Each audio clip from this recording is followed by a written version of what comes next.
ایک ہی کہتے ہیں کہ بعض اوقات جب ہم داڑھ نکلواتے ہیں تو کافی دیر تک بلیڈنگ ہوتی رہتی ہے، اس دوران اگر نماز کا وقت آ جائے تو کیا کریں، کیسے پڑھیں پھر نماز؟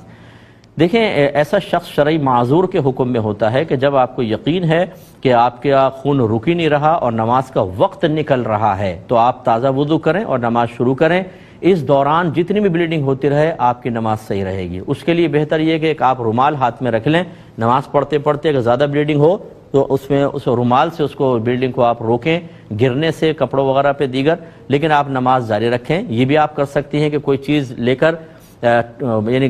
ٹھنڈی پہلے چیز لے لیں، اس کو رکھ لیں تاکہ بلڈ تھوڑی دیر رک جائے، جیسے برف وغیرہ رکھ لیا، اس کے بعد اس میں نکال کے کپڑا رکھ کر نماز شروع کر لیں، اور اس میں